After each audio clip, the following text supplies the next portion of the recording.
உன்னத பாட்டின் புஸ்தகம் 4ஆம் அதிகாரம். உங்களுடைய வேதத்தை திருப்புங்கள். உன்னத பாட்டின் புஸ்தகம் 4ஆம் அதிகாரம் 12ஆம் வசனம்.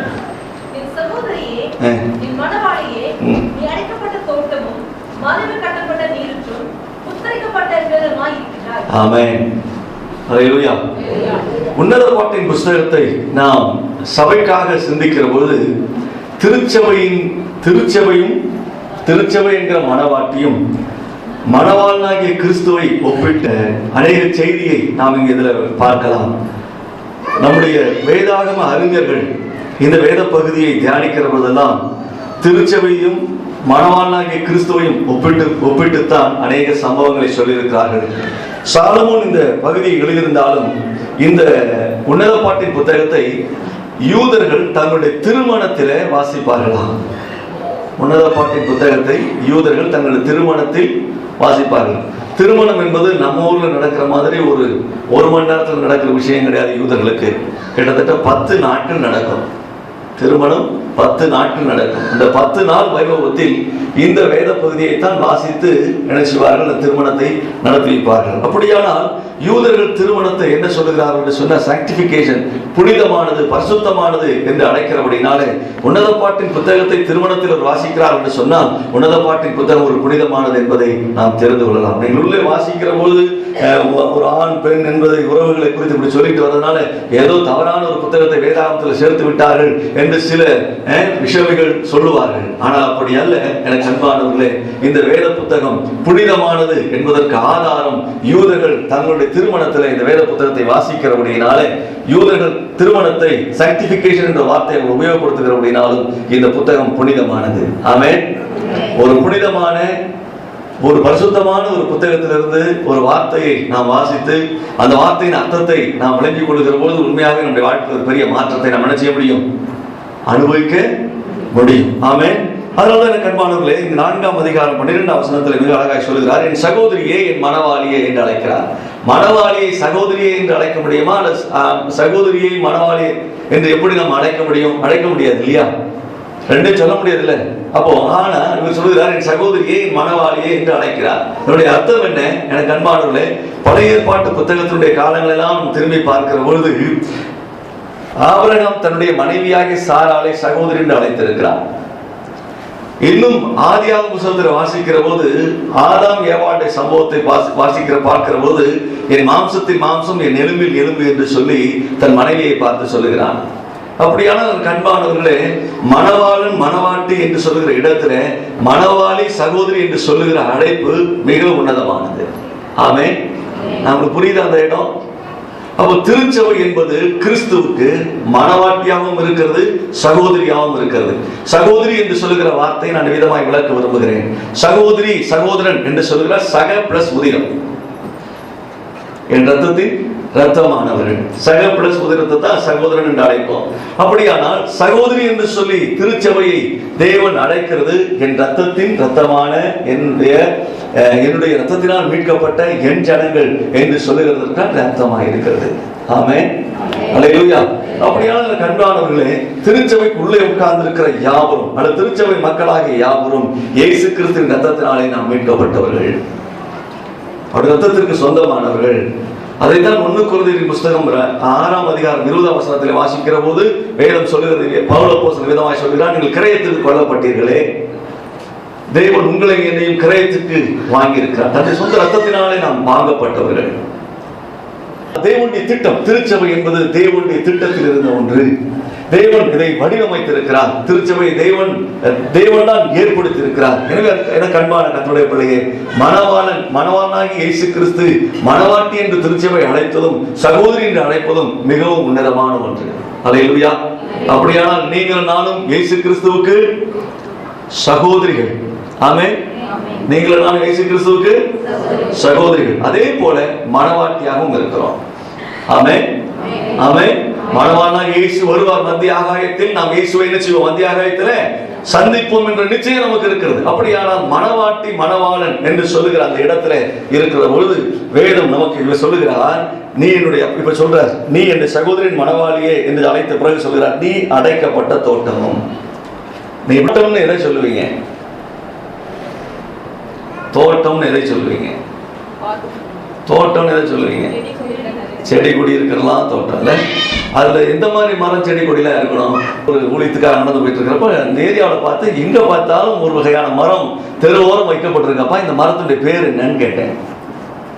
ஆனா அதுல எந்த விதமான கனி இல்லை, அதுல என்ன இல்லை, ஒண்ணுமே கிடையாது. ஆனா மரம் மட்டும் நிற்குது, உயரமா இருக்கு, நல்லா ஓங்கி வளர்ந்துருக்குது, படர்ந்து இருக்கு.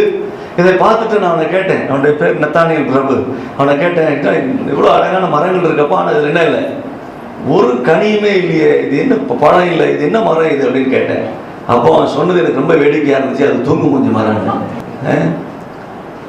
நான் சிரிச்சுட்டேன். அவங்கள மாதிரிதான், மரத்துல கூட தூங்கு மூஞ்சி மரம் இருக்கான்னு கேட்டேன்.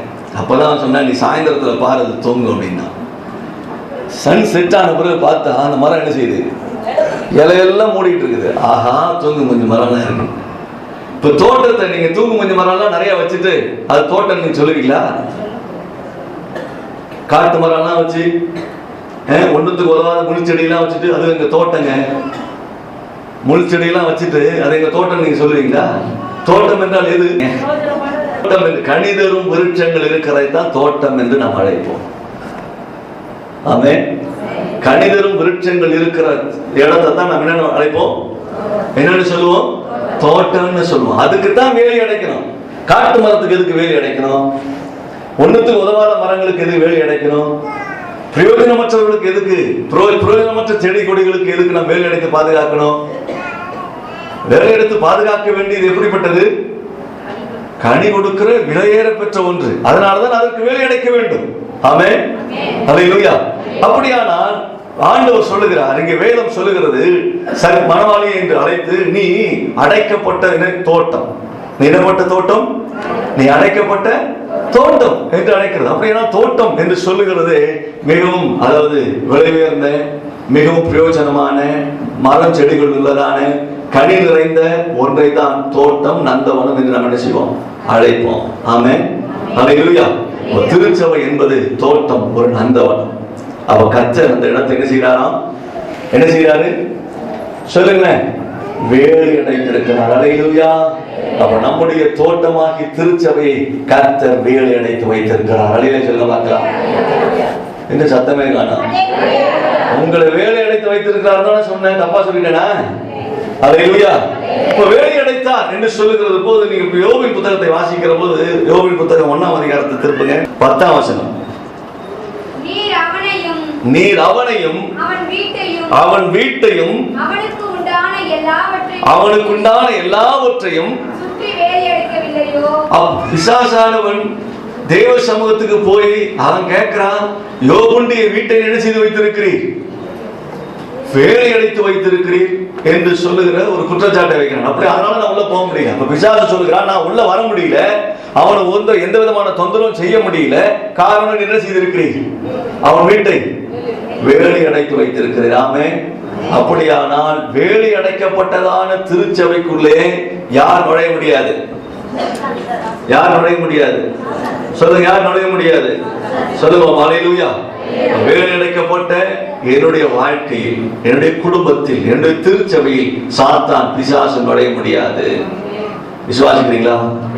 அல்லேலூயா. இப்ப சொல்லணும், என்னுடைய வீடு, என்னுடைய திருச்சபை, என்னுடைய வாழ்க்கை என் தேவனால் வேலை அடைக்கப்பட்டிருக்கிறது. சத்துரு உள்ளே நுழைய முடியாது. அல்லேலூயா, அல்லேலூயா. அப்போ தேவனுடைய தோட்டத்தை தேவன் வேலை அடைத்து வைத்திருக்கிறார். நீங்கள் ஏதேன் தோட்டத்தை கவனித்து பாருங்கள். ஏதேன் தோட்டத்தை வாசிக்கிற போது 3ஆம் அதிகாரத்தில் தேவன் தம்முடைய தோட்டத்தை உருவாக்கி இருக்கிறார். தேவன் தம்முடைய தோட்டத்தை இருக்கிறார், உருவாக்கினார்.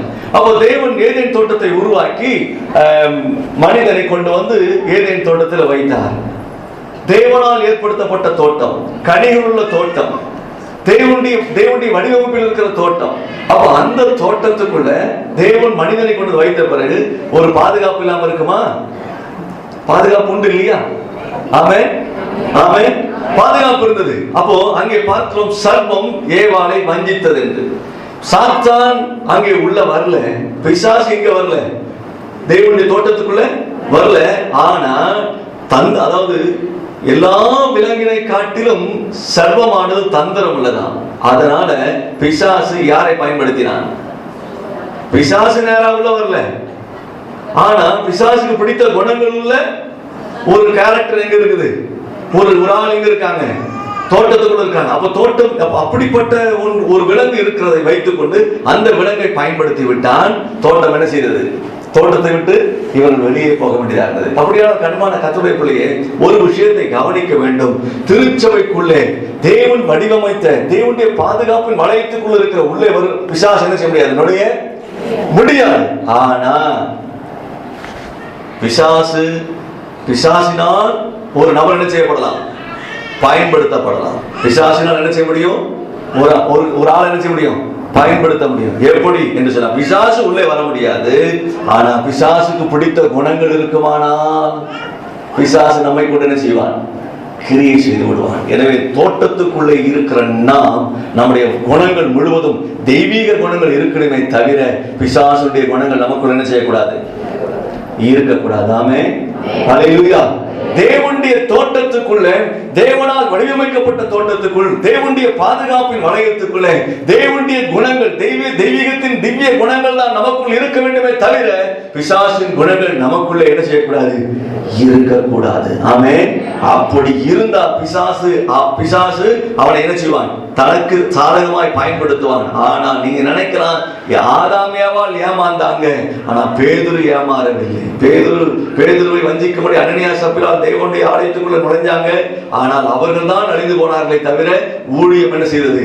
ஆசீர்வதிக்கப்பட்டது. எனவே அருமையான கர்த்தருடைய பிள்ளையே, இன்றைக்கு ஒரு காரியத்தை நீங்கள் புரிந்து கொள்ள வேண்டும். தேவனுடைய பிரசன்னமும் தேவனுடைய ஆளுகையும் தேவனுடைய பாதுகாப்பும் திருச்சபைக்கு இருக்கிறது. காரணம், திருச்சபையின் காவலனாக பரிசுத்த ஆவியானவர் இருக்கிறார். ஹல்லேலூயா. அவர் சொன்னார், பரிசுத்த ஆவியானவரிடத்தில் போய் சொன்னது என்ன? அப்படியான திருச்சபைக்கு பாதுகாவலர் யாரு? திருச்சபையின் காவலன் யாரு? பரிசுத்த ஆவியானவர். அதனால்தான் புதிய ஏற்பாட்டு காலத்துல இயேசு சொல்லும்போது, நான் என் சபையை கட்டுவேன், பாதாளத்தின் வாசலாகி அந்தி கிறிஸ்துவோ அல்லது கெட்ட தேவனுக்கு எதிரியோ ஒருவரும் அதில் கிரியை செய்ய முடியாது என்று இயேசு சொன்னார். பவுல் அப்போஸ்தலன் சொல்லும்போது சொல்லுகிறார், கேட்டின் மகன் ஒருபோதும் என்ன செய்ய, அதாவது திருச்சபை எடுத்துக்கொள்ளப்பட்டால் வெளியே கேட்டின் மகன் வெளிப்பட முடியாது, அந்தி கிறிஸ்து வெளிப்பட முடியாது என்று சொன்னார். அப்படியான கண்மான கர்த்தருடைய பிள்ளையே, திருச்சபை என்பது பரிசுத்த ஆவியானவரோடு பின்னி பிணைந்திருக்கிற ஒன்று, பரிசுத்த ஆவியானவரோடு வாழ்ந்து கொண்டிருக்கிற ஒன்று, பரிசுத்த ஆவியின் அபிஷேகம் வரங்கள் அவர்களுக்குள்ளே வாழ்ந்து கொண்டிருக்கிற ஒன்றுதான் திருச்சபை. திருச்சபை இருக்கிறவரை சத்துரு ஒருபோதும் இந்த உலகத்துக்குள் கிரியை செய்ய முடியாது என்று வேதம் சொல்கிறது என்று சொன்னால், திருச்சபைக்குள்ள பிசாசு கிரியை செய்ய முடியுமா? ஆமென், ஹல்லேலூயா. அப்படியான கர்த்தருடைய கர்த்தருடைய பிள்ளையே, நாம் அடைக்கப்பட்ட தோட்டம். அல்லேலூயா சொல்லுங்க பார்க்கலாம். திருச்சபை என்பது அடைக்கப்பட்ட தோட்டம். ஹல்லேலூயா, ஹல்லேலூயா, ஹல்லேலூயா. அப்ப திருச்சபை அடைக்கப்பட்ட தோட்டத்துக்குள்ள பிசாசு ஒருபோதும் கிரியை செய்ய முடியாது. அவன் உள்ள நுழைய முடியாது, அவனுடைய ஆளுகையை செலுத்த முடியாது. காரணம், இது தேவன் ஆளுகை செய்கிற இடம், இது தெய்வீக ஆளுகையில் இருக்கிற இடம். ஆமென், ஹல்லேலூயா. அப்போ நாம் என்ன செய்ய வேண்டும், நாம் என்ன பண்ணணும்? அப்படியானா நம்முடைய எல்லாரும், நம்முடைய உட்கார்ந்து இருக்கிற அனைவரும் தெய்வீக குணங்களில் மேம்படுமே தவிர நம்முடைய குணங்களில் ஒருபோதும் யாருடைய குணம் உள்ள வந்துடக்கூடாது, உள்ள நுழைஞ்சிடக்கூடாது. அதுக்கு இப்படி சொல்லும் போது இதே வேத பகுதியில 2ஆம் அதிகாரத்துக்கு உன்னத பாட்டு 2ஆம் அதிகாரம் 15ஆம் வசனத்துல பாருங்க. 2:15. ராஜதோட்டங்களை கெடுக்கிற குழிநரிகளையும் சிறுநரிகளையும் நமக்கு பிடியுங்கள். நம்முடைய திராட்சை தோட்டங்கள் பூவும் பிஞ்சுமாய் இருக்கிறது. இவர் சொல்லுகிறார் தன்னுடைய, அதாவது இதெல்லாம் குடும்பங்களுக்குரிய சத்தியம் உள்ள இருக்கிறது, திருச்சபைக்குரிய சத்தியம் உள்ளே மறைந்து இருக்கிறது. இங்கே பார்க்கிறோம் திராட்சை தோட்டம். அப்ப இவர் சொல்ற திராட்சை தோட்டத்தை குறித்து சொல்லும்போது சொல்லுகிறார், நம்முடைய திராட்சை தோட்டம் எப்படி இருக்கிறதா? பூவும் பிஞ்சுமா இருந்துச்சுன்னா எப்படி இருக்கும் தோட்டம்? பூவும் பிஞ்சுமா இருக்கிற தோட்டத்தை நீங்க நேரம் பாத்துருக்கீங்களா? மெட்ராஸ்ல இந்த உப்பு மண்ணத்தை என்னத்தை பாத்தீங்க? இங்க பச்சை பசைன்னு இருக்குமா? பூவும் பிஞ்சுமா இருக்கிற தோட்டத்துக்குள்ள நீங்க நுழைஞ்சு இப்படி வந்தீங்கன்னா அந்த வாசனையே கமகமகமன் இருக்கும், மணக்கும். என்ன தோட்டத்துக்குள்ள நீங்க நுழையிறீங்களோ, மல்லிகைப்பூ இருக்கிற தோட்டத்துக்குள்ள நுழைஞ்சா அல்லது நீங்க பூக்களின் தோட்டத்துக்குள்ள நுழைஞ்சீங்கன்னா அந்த பூவும் பிஞ்சுமா இருக்கிற அந்த நேரத்துல உள்ள போனீங்கன்னா இனம் தெரியாத ஒரு நல்ல வாசனை. புரியுதா உங்களுக்கு? அப்போ பூவும் பிஞ்சுமா இப்ப சொல்றாரு, நம்முடைய தோட்டம் எப்படி இருக்கான்? கோபம். இப்போ வாசனை வீசுன்னு அர்த்தம். என்ன பண்ணிருக்கு? நல் வாசனை வீசுகிறது. எப்பயுமே நல் வாசனை வீசினா யார் உள்ள நுழைய வாய்ப்பு இருக்கும்? வாசனை எங்க போகும்? வெளியில போகும். வெளியே போகும். யார் உள்ள வருவா? ஆஹா சூப்பர் மனம், நல்ல வாசனை இருக்கு என்று யார் நுழைவாங்கன்னா இந்த சிறுநறியும் குளநறியும் என்ன செய்வான்? சிறுநறியும் அப்படியே இருக்கு. அங்க என்ன பாருங்க, குழிநறி. குழிநறியும் சிறுநறி. இந்த குழிநறியின் வேலை என்ன தெரியுமா? குழிநறின்ற வேலை என்னன்னு கேட்டீங்கன்னா, வேற சாப்பிட்றோம், செடி அப்படியே இருக்கும். பார்க்கறது செடி எப்படி இருக்கும்? அப்படியே இருக்கும். ஆனா எதை சாப்பிட்டுருக்கோம்? வேற சாப்பிட்டுருக்கோம். எவ்வளவு நாளைக்கு உயிர் இருக்குன்னு நினைக்கிறீங்க? அது கொஞ்ச நாள்ல பட்டு போயிடும். இன்னொன்னு இருக்கு, இந்த சிறுநறி. சிறுநறியினுடைய வேலை என்னன்னு கேட்டீங்கன்னா, அந்த பழங்களையும் செடிகளையும் என்ன செய்யும்? நாசப்படுத்திடும். இந்த ரெண்டு வேலையும் செய்யுமா? இந்த ரெண்டு வேலையும் செய்யும். அப்படியானால் திராட்சை தோட்டங்கள் அல்லது தோட்டத்தை பாழாக்குகிறவைகள் எவைகளா இருந்தாலும் சரி, அவைகளை நாம் என்ன செய்ய வேண்டும்? சரிப்படுத்திக்க வேண்டும். அல்லது நாம் கிட்ட என்ன செய்யக்கூடாது? நம்முடைய பாதுகாப்பை நாம் வலுப்படுத்த வேண்டும். எனவே கர்த்தருடைய பிள்ளையே, திருச்சபை என்பது தேவனுடைய தோட்டம் என்பதை நாம் மறந்து போகக்கூடாது. அதிலே நந்தவனம், திராட்சை செடிகள் உண்டு. திராட்சை செடியை குறித்து கிறிஸ்துவை குறித்து சொல்கிறார். நான் திராட்சை செடி, நீங்கள் கொடிகள் என்று சொல்கிறார். அடுத்தது தோட்டம் என்று சொல்லுகிற இடத்துல அது தேவனுடைய பாதுகாப்பின் வளையத்துக்குள்ள இருக்கிறது என்பதை நாம் இங்கே பார்க்கிறோம். எனவே திருச்சபை என்பது தேவனுடைய பாதுகாப்பின் வளையத்துக்குள்ள இருக்கிறது. தேவன் பரிசுத்தாவியானவர் தான் பாதுகாவலன். பரிசுத்தாவியானவர் திருச்சபை வேலை அடைத்து பாதுகாத்துக் கொண்டிருக்கிறார். அல்லேலூயா பார்க்கலாம். அல்லேலூயா. அடுத்து சொல்லுகிறார், நீ அடைக்கப்பட்ட தோட்டம் அப்படி சொல்லிட்டார். அடுத்து மறைவு கட்டப்பட்ட நீரூற்று. மறைவு கட்டப்பட்ட நீரூற்று. நீரூற்றுக்கு எதுக்கு மறைவு கட்டணும்? எதுக்கு தெரியுங்களா? காற்றுகள் அடித்து கொண்டு வந்து குப்பைகள் எங்க கொட்டிடும்? தண்ணியில கொட்டும்.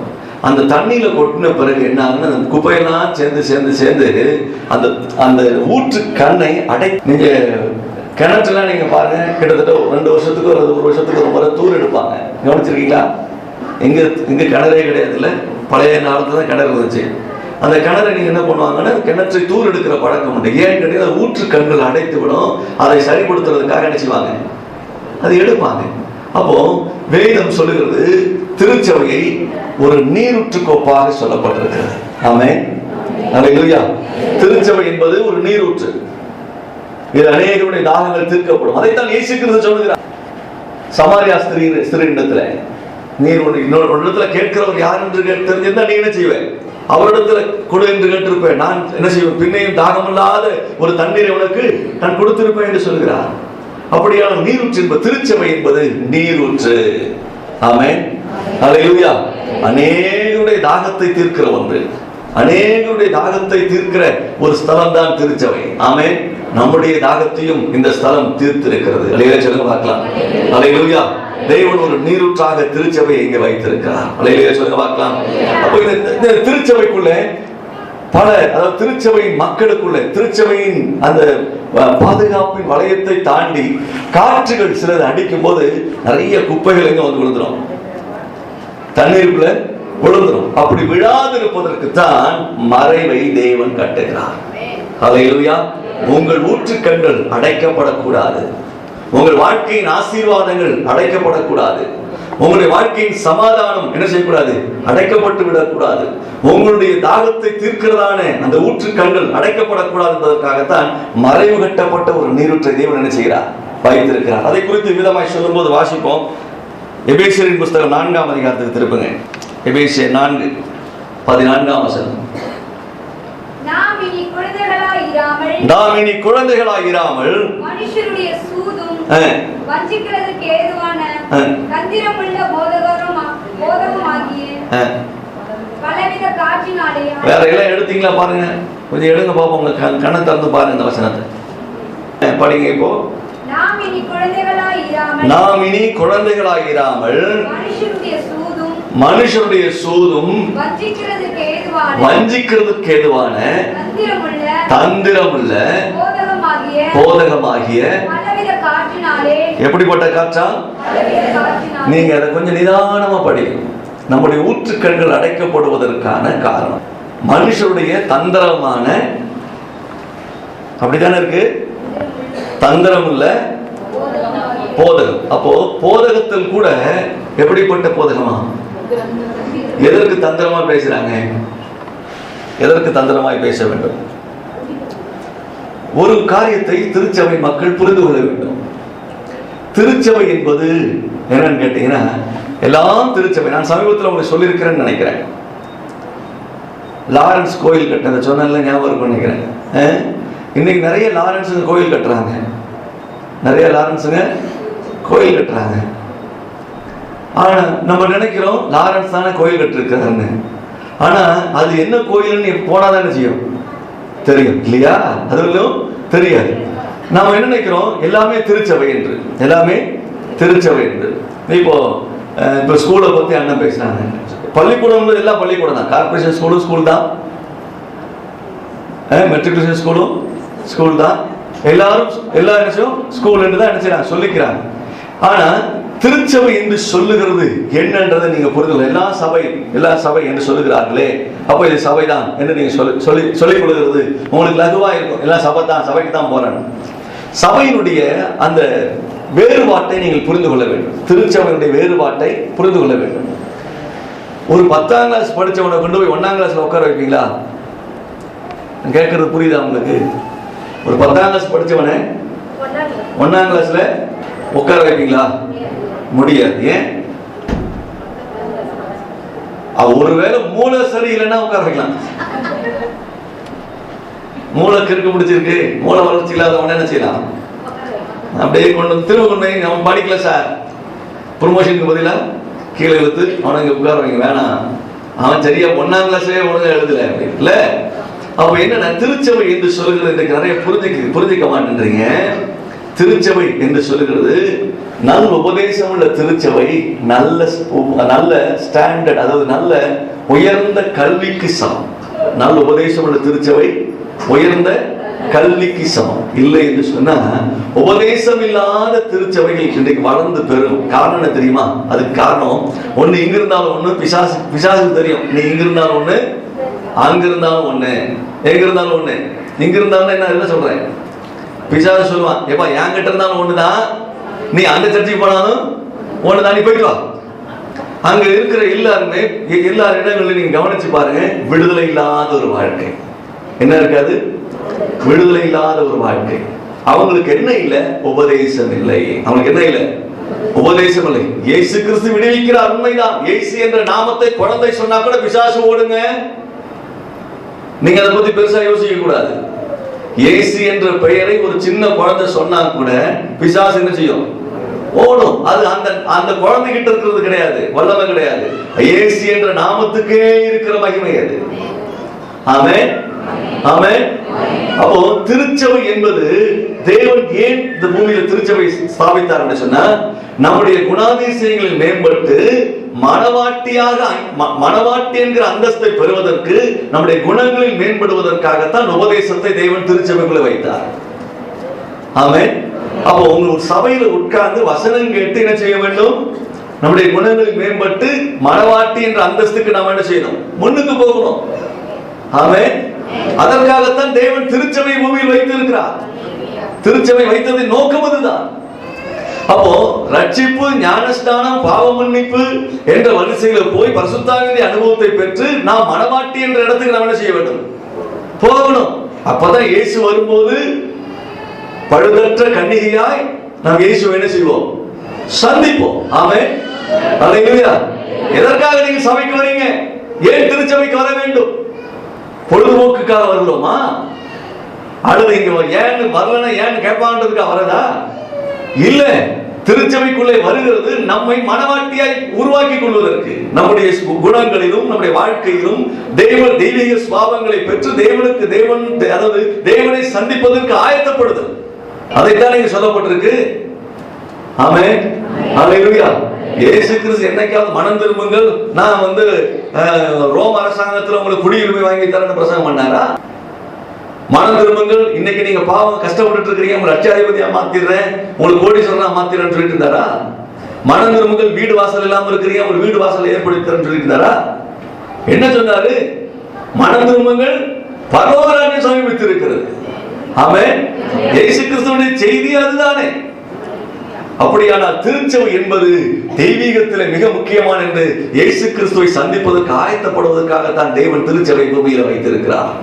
அல்லேலூயா. மனவாட்டியாய் நம்மை உருவாக்குவதுதான் திருச்சபையுடைய வேலை, அதுதான் போதகத்தினுடைய வேலை. அதற்காகத்தான் நாம் என்ன செய்கிறோம்? இதை செய்யாத அதை செய்யாத அப்படின்னு நம்ம சொல்லிட்டு இருக்கிறோம்.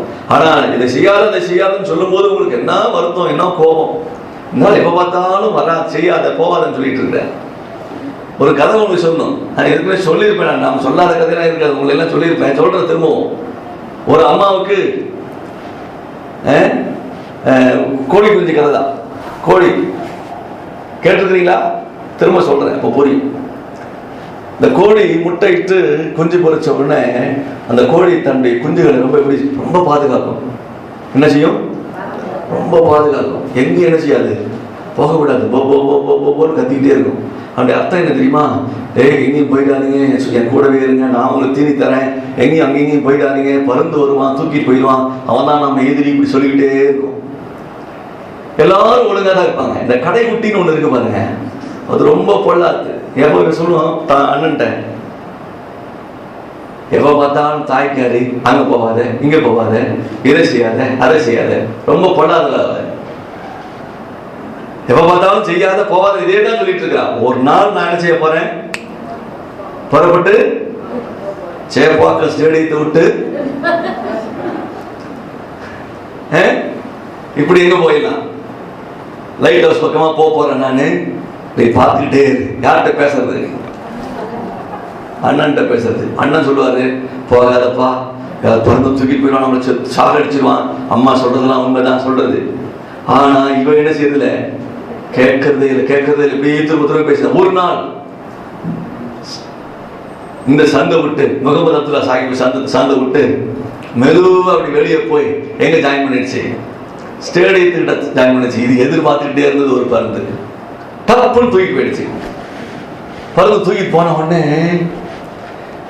இந்த பருந்தை தூக்கி மேல தூக்கி போகும்போது இந்த கோழி குஞ்சு நினைக்குது, சே என்ன உயரத்துல கூட்டு போறான், பல்லாத இந்த தாய்க்காரி, போவாத போவாத போவாதன்னு நம்ம உபத்திரப்படுத்திட்டா. இந்த மாதிரி ஒரு நாளாவது தூக்கி போய் காட்டினாளா? இங்க தாயும் அண்ணனும் எல்லாம் சேர்ந்துட்டு ஐயோ என் தம்பியை காணுமே என்ன செய்யறாங்க? அழுகுறாங்க, கூப்பாடு போடுது. இந்த தாய் கோழி நிக்க மாட்டேங்குது, அப்படி தவிக்குது, கத்தி கூப்பாடு போட தெருவையே ஒன்னா கூப்பிட்டுடுது. ஆனா இந்த பறந்து தூக்கி போன அந்த கோழி மட்டும் கொஞ்சம் மட்டும் மேல பறந்து போயிட்டு இருக்குது. அது பார்க்குது, என்னைக்காவது தாய் இவ போவாத வராதுன்னு சொல்லிட்டு இருந்தா நம்மளை கூட்டி போய் இந்த எல்ஐசியை காட்டியிருப்பாளா? எல்ஐசி பாரு எவ்வளவு சூப்பரா இருக்கு. ஒரு நாளும் காட்டினதில்ல. இந்த மவுண்ட் ரோடு பாரு, இந்த காரும் லாரியும் பஸ்ஸும் போறதை பார்த்தா எவ்வளவு சந்தோஷமா இருக்குது. இதெல்லாம் செய்யவே இல்லையே. பீச்சை பாரு, மெரினாவை, இதெல்லாம் இவ்வளவு அழகா இருக்குது. இதெல்லாம் அப்படியே சுத்தி பார்த்துச்சு. மெட்ராஸே பார்க்குது. யார் பார்க்கறது? அடங்காதது, கீழ்ப்படியாது பார்க்குது. ரொம்ப சந்தோஷமா போயிட்டு இருக்கு. எதுக்கு தூக்கிட்டு போறேன்? கொஞ்சம் இருக்கா? கால டிஃபன் வேணும். இப்ப அவன் மேல அவன் இருப்பிடத்துக்கு போச்சு. ஒரு மரத்தடியில உட்காந்துச்சு. மரத்து மேல உட்காந்துச்சு. உட்கார்ந்த வேகத்துல கோழி குஞ்சு எங்க வச்சது? காலில் வச்சோம். காலில் தான் வைக்கும். காலில் சவுட்டி மிதிச்சது பாருங்க. ஐயோ வலிக்குதே. தூக்கிட்டு போற உன்னை சுத்தி காலத்தான் தூக்கி போறான், உன்னை சாப்பிடுறது தானே தூக்கி போறான். வச்சு அழுத்துச்சப்போ ஐயோ வலிக்குதே. அதுக்கு பிறகு அதை கண்ணை கொத்தும் போது ஐயோ கண்ணை கொத்துறானே, ஐயோ நான் இப்ப சாக போறேனே முடிஞ்சிச்சு. அப்ப சொல்லுது, என் தாயின் போதகத்தை நான் மறந்தேனே. என் அண்ணன் தம்பிலாம் இவ்வளவு சந்தோஷமாக இருந்திருப்பாங்க, நான் கேட்காம என்ன செய்தேன்? இவன் தூக்குனான்னு பின்னாடி வந்தேன், இன்னைக்கு நான் சாக போறேனே அப்படி. எனக்கு அன்பானவர்களே, நீங்க சொல்லுங்க, ரொம்ப சிரிச்சிருப்பீங்க, சிரிக்கிறீங்க. உண்மை என்ன தெரியுமா? நாங்க சொல்றது செய்யாத போகாத வராதன்றது உங்களுக்குலாம் ரொம்ப கஷ்டமா இருக்கும். எப்ப பார்த்தாலும் அந்த பாஸ்டர் திட்டிகிட்டே இருக்காரு, இது செய்யாத அதை செய்யாதன்னு திட்டிகிட்டே இருக்காரு.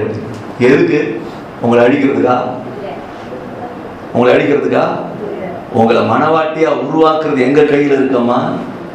உன்னை பாவத்துக்குள்ளே எங்களால் நடத்த முடியும், உன்னை பரிசுத்தத்துக்குள்ளே எங்களால் நடத்த முடியும். ஆனா தேவன் எங்களை நம்பி இந்த பொறுப்பை கொடுத்திருக்கிறார். நாம் உங்களை மனவாட்டியை உருவாக்குவது எங்கள் தலையின் மேல் விழுந்த கடமை. ஆமென். ஒரு குயவனுடைய கையில களிமண் இல்லாத பட்சத்துல அது உயர்ந்த நல்ல பாத்திரம் என்ன செய்ய முடியாது, உருவாக்க முடியாது. நான் இருக்க மாட்டேன்னு சொல்றப்ப என்ன செய்ய முடியாது, ஒன்றும் செய்ய முடியாது. நாம் அடங்கி கீழ்ப்படியும் போது மனவாட்டியாய் கர்த்தர் நம்மை உருவாக்க வல்லவராய் இருக்கிறார். ஹல்லேலூயா, ஹல்லேலூயா. நிறைய நேரங்கள்ல நாம் சொல்லுவோம் வேண்டாம் அப்படின்னு சொல்றது கஷ்டமா இருக்கும். இப்போ பார்த்தா வேண்டான்றாரு, கொடுக்குவானா, செய்யவானா, போவானா, இப்படியே சொல்லிட்டு இருக்கிறாங்க அப்படின்னு இருக்கும். எதற்காக அது? உங்களை மனவாட்டியாய் உருவாக்குவதற்கு. ஹல்லேலூயா. கிறிஸ்துவுக்கு உகந்த மனவாட்டியாய் நாம் உருவாக்கப்படுவதற்கு உபதேசம் தேவை. உபதேசம் தேவை. எனக்கு என்ன நடக்கிறது?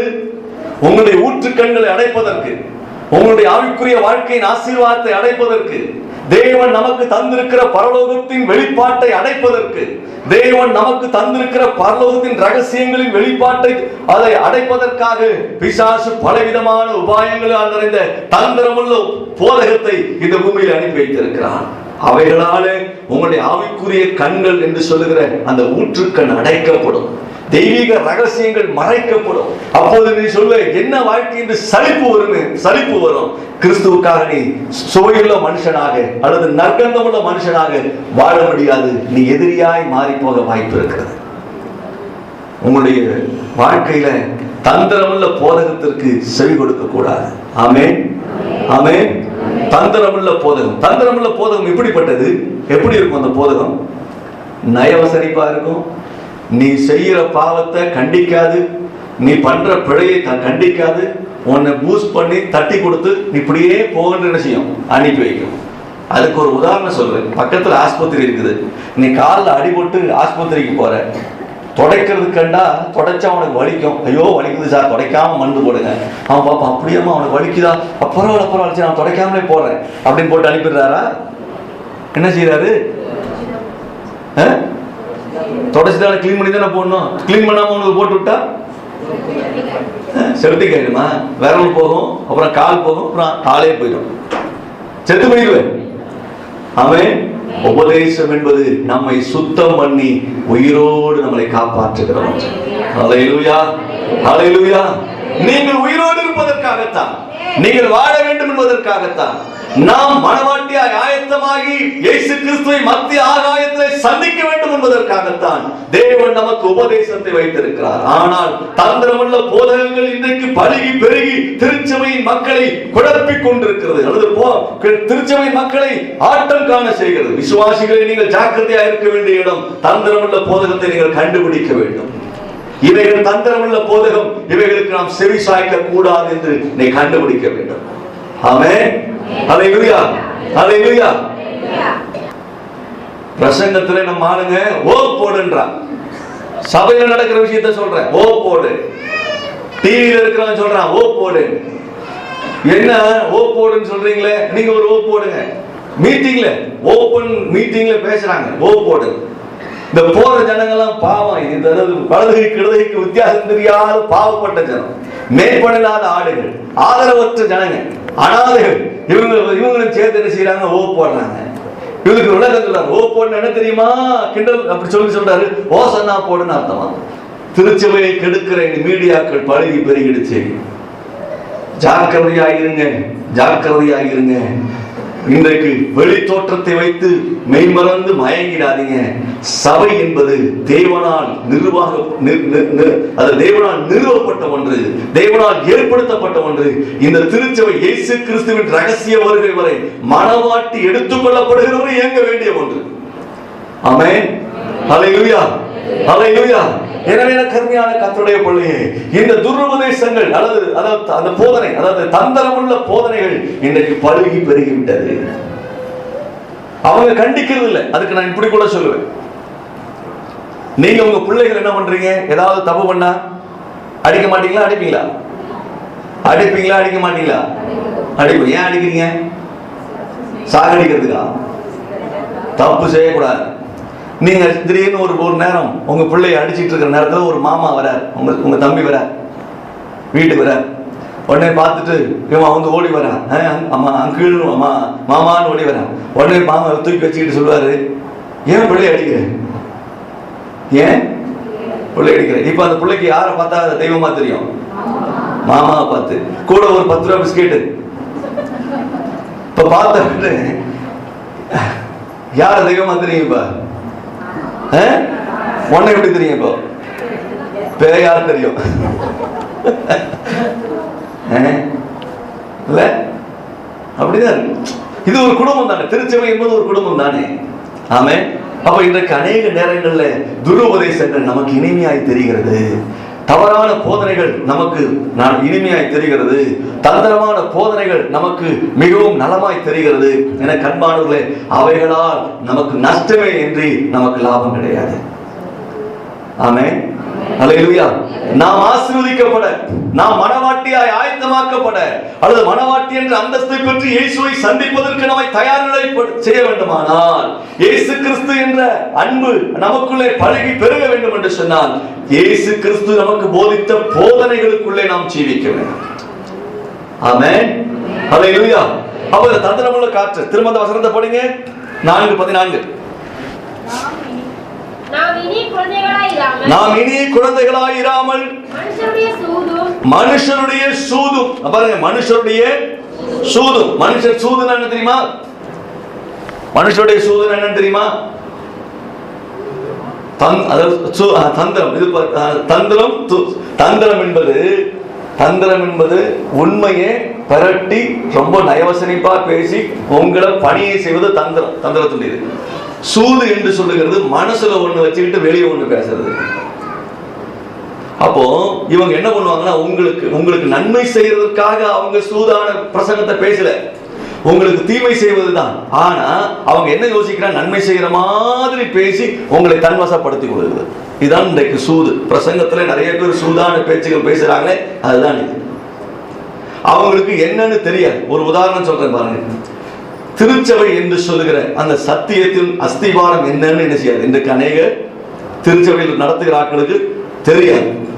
காரணம் என்னன்னு சொன்னா, அவர்கள் இயேசு கிறிஸ்துவை குறித்த 4 பிரசங்கத்தை தெளிவா வச்சுக்குவாங்க, அவ்வளவுதான். அதை வைத்துக்கொண்டு அப்படியே கதை ஓடும்.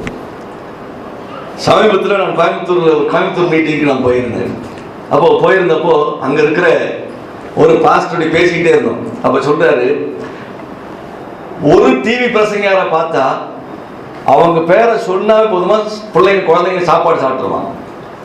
அந்த பிரசங்கர் பேரை சொன்னவனே நான் சொல்றேன், அப்படியா அவ்வளோ அன்பா, என்ன விஷயம்னு கேட்டேன். அப்படித்தானே கேட்க வேண்டியது இருக்கு. ஒரு அந்த பிரசங்கரை சொன்ன உடனே என்ன செய்யறாங்க? சாப்பிட்டுறாங்களே பிள்ளைங்க. அப்போ ரொம்ப நல்லவர். யாரு? ஐயோ அப்படி இல்லை பாஸ்டர், அவர் மிரட்டுறதை பார்த்து என்ன செய்யறாங்க? சாப்பிட்டுருவாங்க. சில பிரசங்கியார்கள் பிரசங்கிக்கும் போது அவர்கள் அந்த கைகளை முதலை கண்ணை முருட்டி அப்படியே பெருசா பேசும்போது நம்ம நினைக்கிறோம் அப்படியே கடவுளே வந்து பேசுறான்னு நீங்க நினைக்கிறீங்க. அப்படி இல்லை ஒருபோதும். ஓடுகிறதுனாலையும் ஒடியாடுறதுனாலையும் நிக்கிறதுனாலையும் டான்ஸ் ஆடுறதுனாலையும் கர்த்தர் கிரியை செய்யறதில்ல. கத்துறதுனாலையும் கர்த்தர் கிரியை செய்யறதில்ல. கர்த்தர் கிரியை செய்கிறது தேவனுடைய வார்த்தை எங்கே பிரசங்கிக்கப்படுகிறதோ அங்கே கர்த்தர் கிரியை செய்வதவராக இருக்கிறார். ஆமென். அல்லேலூயா. கர்த்தர் கிரியை செய்யாத இடங்கள்ல தான் நிறைய டைலாக் போட வேண்டியது இருக்கும். இங்க டைலாக்கே தேவையில்லை. வேத வசனத்தை நாம் உங்களுக்கு திறந்து காட்டியிருப்பார். சொல்லுது என்று சொன்னாலே கர்த்தர் உங்களுடைய கண்களை திறப்பார். ஆமென். அல்லேலூயா. இப்ப வேத வசனம் நமக்கு தெளிவாய் சொல்லுகிறது, சூதும் வஞ்சிக்கிறதுமான அந்த தந்திரமுள்ள போதகத்திலிருந்து நாம் நம்மை காப்பாற்றிக் கொள்ள வேண்டும். அல்லேலூயா. நான் இதற்கு அதிக நேரத்தை எடுக்க விரும்புகிறேன். இன்றைக்கு பேச்சிலே நயவசனிப்போம், தந்திரமும் அதிகமாக இருக்கிறது. இன்றைக்கு அதாவது மதிமாங்கக்கூடிய பேச்சு, நம்முடைய சிந்தனையை அவர்கள் பக்கமாய் திருப்புகிற பேச்சு இன்றைக்கு அதிகமாக இருக்கிறது. ஏதேன் தோட்டத்தில் பிசாசு என்ன செய்தான்? சர்ப்பத்தை எப்படி பயன்படுத்தினான்? ஏவல்கிட்ட தந்திரமா பேச பழகினான். அவன் பேசின பேச்சில மதி மயங்கி அவள் தன்னையே இழந்து அந்த பழத்தை பறிச்சான். நான் கேட்கிறேன், ஏதேன் தோட்டம் எங்க இருந்துச்சு? சரி, இப்படி கேட்கறத விட ஏவாள் எங்க இருந்தா? ஏதேன் தோட்டத்துல. அப்ப இந்த மரம் எங்க இருந்துச்சு? தோட்டத்துக்குள்ளதான் இருந்துச்சு. இப்ப நான் கேட்கிறேன், ஒரு பழம் இருக்கு. இப்ப நீங்க நம்ம மெட்ராஸ்ல கிடைக்காத ஒரு பழம் இருக்கு வச்சுங்களேன். ஒரு சிங்கப்பூர்ல இருந்து ஒரு பழம் வருது. அப்ப நீங்க சொல்லி கேட்கலாம், இந்த சிங்கப்பூர்ல இருந்து இந்த பழம் வந்திருக்கு, நல்ல பழம் சாப்பிடுங்கன்னு சொன்னா சரிங்களா? என் வீட்டு தோட்டத்துல என் வீட்டு பக்கத்திலேயே இருந்து அந்த தோட்டத்தில் இருக்கிற பழத்தை பறிச்சு கொண்டு வந்து, இந்த பழத்தை பாரு அழகா இருக்குது, இது சாப்பிட புத்தி தெரிஞ்சிடும், இப்படி டெமோ பண்ணி நம்மளை ஏமாத்திட்டானே, அவன் எவ்வளவு கெட்டிக்காரன் பிசாசு, பாம்பு எவ்வளவு கெட்டிக்காரன் புத்தி. சொல்றது புரியுதா உங்களுக்கு? வெளியூர்ல இருந்து வந்து ஒரு பழத்தை காட்டி இந்த பழம் கிடைக்காதுப்பா வாங்கி சாப்பிடணும் நியாயம். அவ வீட்டு தோட்டத்து பக்கத்திலேயே, அவ வீட்டு பக்கத்திலேயே அதே தோட்டத்துக்குள்ள இருந்து அதே பழத்தை பறிச்சு இதை சாப்பிடுன்னு சொல்லி ஏமாத்திட்டானே. அப்ப அவனுடைய பேச்சின் சாதுரியம் அப்படித்தான். இன்னைக்கு தந்திரமுள்ள போதகத்தின் சாதுரிய பேச்சுக்கள். ஒண்ணு இல்ல, ஒரு சின்ன டிக்ஷனரி ஒண்ணு கொண்டு வருவான். என் வீட்டு எனக்கு கொண்டு வந்தான் ஒரு டிக்ஷனரியை கொண்டு வந்து, பழைய டிக்ஷனரி கொண்டு வந்து பேசுறான். சார் இந்த இது இப்படி சார், அது இப்படி இருக்குது சார், அப்படி நான் தெரியாத என்னடா அதுன்னு கேட்டா இப்படின்னு சொல்லிட்டு கையில கொடுத்துட்டு பேசுறான். கிட்டத்தட்ட 4 மணி நேரத்துக்கு மேல பேசுறான். எனக்கு வேணாண்டா, எனக்கு சம்பந்தமே இல்லை, டிக்ஷனரி எடுத்துட்டு போடான்னு கேட்கவே மாட்டேன்ட்டான். நான் சொன்னேன் தூக்கில போட்டுருவோம், மரியாதை எடுத்துட்டு போயிட்டு. ஆனா அவன் பேசுற பேச்சு மட்டும் புத்தி தெளிவில்லாத ஆளுங்க இருந்தாங்கன்னா காசை கொடுத்துட்டு வாங்கி வச்சிருக்கோம். அதுக்கப்புறம் யோசிப்போம், ஏன்டா இதை நம்ம வாங்கணும்னு யோசிப்போம். அப்போ ஒரு வியாபார நுணுக்கத்தை இன்றைக்கு மக்கள் அப்படி பயன்படுத்துறாங்க. அப்ப பிசாசு தன்னுடைய பழத்தை எப்படி வியாபார நுணுக்கத்தோடு செஞ்சிட்டான். இந்த தந்திரத்தின் வியாபாரங்கள் தான் இன்றைக்கு அநேக திருச்சபைகளில் சூதும் வஞ்சிக்கிறதுமான போராட்டங்கள் இருக்கிறது. ஆனால் தேவன் நமக்கு ஒரு நல்ல திருச்சபையை தந்திருக்கார். உபதேசமுள்ள இடத்துல உட்கார்ந்திருக்கிறேன். ஆமென், ஆமென், ஹல்லேலூயா. நாம் உபதேசமுள்ள திருச்சபையில் உட்கார்ந்து இருக்கிறோம். நமக்கு ஃபுல் காஸ்பல், நம்முடைய திருச்சபையுடைய அந்த உபதேசம் ஃபுல் காஸ்பல் நாம் உட்கார்ந்து இருக்கிறோம். எனக்கு அருமையான கர்த்தருடைய பிள்ளையே, இந்த உபதேச கோளாறு உள்ள அநேக இடங்களில் மக்கள் தவிக்கிறாங்க. அவங்க நினைப்பாங்க நிறைய, அதாவது பேசுற, அதாவது அவங்க நினைப்பாங்க இங்க போனா ஆசீர்வாதமா இருப்போம், இங்க போனா ஆசீர்வாதமா இருப்போம்னு. நான் கேட்கிறேன், நீ எங்க போனாலும் ஆசீர்வாதமா இருக்க மாட்டேன். வசனம் உனக்குள் இருந்து வசனம் கிரியை செய்தாலுடைய நீ ஆசீர்வாதம் என்ன செய்ய முடியாது, இருக்க முடியாது. நல்ல உபதேசம் தான் உன்னை ஆசீர்வாதத்துக்குள்ள நடத்தும். ஹல்லேலூயா, ஹல்லேலூயா. ஆராதனை வேலை, ஆராதனை நடத்தி கொண்டிருந்த போது ஆராதனைகள் ஆறும் என்று சொன்னேன். அந்த நேரம் பல நாட்களாய், பல மாதங்களாய் ஆறாத அந்த அழுகி போன அந்த வெட்டப்பட்ட அந்த விரல் தேவன் அற்புதமாய் பட்டு போகும்படி கர்த்தர் உதவி செய்தார். அவன் சில காலங்கள் ஆண்டவர் ஆரோக்கியமாகவே வைத்திருந்தார். கர்த்தருடைய நாமத்துக்கு மகிமையுண்டாகட்டும். எதுக்கு சொல்ல வரேன்னா, சபைக்குள்ளே போறது வர்றது கூட உங்களுடைய போதகர் ஒரு ஆளையும் நான் அடக்கம் பண்ணதில்லை. நீங்க நினைக்கலாம், ஏன் இப்படி இன்னும் அடக்கம் பண்ண, வேற யாரையும் வச்சு அடக்கம் பண்ணாரா? இல்லை, நான் சொல்லுவேன், என்னுடைய சபையில மரணமே இருக்கக்கூடாதுன்னு சொல்லுவேன். என்னுடைய சபையில மரணம், வயதான குடுகுடு கிழவிகள் கூட இருந்தாங்க. ஆண்டவரே இவர்கள் மறிக்க கூடாது. வெளிநாடு போகும்போதெல்லாம் சொல்லுவேன், சபையில பிரச்சனையே இருக்கக்கூடாது, எல்லாரும் அமைதியா இருந்தா நிதானமாய் வாழணும். நான் போயிட்டு வரவர்களே சபையில ஆசீர்வாதம் இருக்கணும், சமாதானம் இருக்கணும்னு சொல்லிட்டு போவோம். போயிட்டு வரவர்களே அப்படியே தான் இருக்கும் சபை. அதுதான் உபதேசம். நம்முடைய திருச்சபை என்பது உபதேசம் உள்ள திருச்சபை. ஆமென், ஹல்லேலூயா, ஹல்லேலூயா. அப்போ தேவன் உங்களை, அதாவது இப்படி சொல்வேன், இந்த ஊழியத்தை, அதாவது எங்களை நம்பி கர்த்தர் உங்களை எங்கள் கைகளில் இருக்கிறார், கொடுத்திருக்கிறார். நாம் இணைந்து மனவாட்டி என்ற அந்தஸ்துக்கு நம்ம என்ன செய்ய வேண்டும், வளர வேண்டும். ஆமென், ஹல்லேலூயா, ஹல்லேலூயா, ஹல்லேலூயா. இன்றைக்கு அப்படிப்பட்ட மனோபாவங்கள் இல்லாமல் இருக்கிறது. விசுவாசிகள் ஊழியக்காரர்கள் எதையும் சொல்லிட்டு செய்கிற அந்த இடங்கள் எனக்கு மிகவும் குறைவாக இருக்கிறது. எனக்கு அன்பானவர்களே, நீங்கள் அப்படி சொல்லிட்டு நீங்க போய் பாருங்க, கர்த்தர் உங்களை ஆசீர்வதித்து அனுப்புவார். ஆமென். உங்களுடைய பிரயாணங்கள் சுகமாக இருக்கும், நீங்கள் ஆசீர்வதிக்கப்படுவீர்கள். நாங்கள் உங்களுக்கு உத்தரவாதம் உள்ளவர்கள். ஆமென், ஹல்லேலூயா. அதுதான் திருச்சபை, அதுதான் திருச்சபையின் உறவு. அப்படியானால் கண்மான கர்த்தருடைய பிள்ளையே, உங்களுடைய தந்திரமுள்ள போதகத்திலிருந்து நீங்கள் விலக வேண்டும். ஒருவேளை தந்திரமுள்ள போதகம் உங்களை வீடு தேடி வரலாம். சூதும் வஞ்சிக்கிறமான தந்திரமுள்ள போதகம் எங்க வரலாம், எங்க வரலாம்? உங்கள் வீடு தேடி எப்படி வரும்னு நினைக்கிறீங்க? அதுவும் என் சபையில நடந்துச்சு ஒரு விஷயம். போயிட்டு இருக்கிற ஊழியக்காரனை கூப்பிட்டு வீட்டுல ஜெபம் பண்ண வச்சிச்சு. வாங்க எங்க வீட்டுக்கு என்ன செய்யுங்க, ஜெபம் பண்ணிட்டு போங்க பாஸ்டர் அப்படின்னு ரோட்ல போறவனை கூப்பிட்டு. அவன் என்ன பண்ணா, உள்ள போந்த உடனே எல்லாத்தையும் வீட்டெல்லாம் பார்த்துட்டு சொன்னான், உங்க வீட்டுக்காரர் மேல ஆமை உட்கார்ந்துருக்குது. இப்போ ஒரு நரிய பார்க்கிறேன், அது எனக்கு வாழை காட்டுது, உனக்கு மூஞ்ச காட்டுதுன்னு சொல்லிட்டு சொல்லிட்டான். சொல்லிட்டு போனதுதான் இவன் லூஸ் ஆயிட்டான். அந்த பைத்தியத்தை போக்குறதுக்கு நான் 6 மாசம் ஜெபம் பண்ண வேண்டியதா போச்சு. யார் பண்ணிட்டு போனது? ரோட்ல போறவனை கூப்பிட்டு வீட்டுல ஜெபம் பண்றான்னு சொல்றது. பைபிளை தூக்குறவன பாஸ்டரா?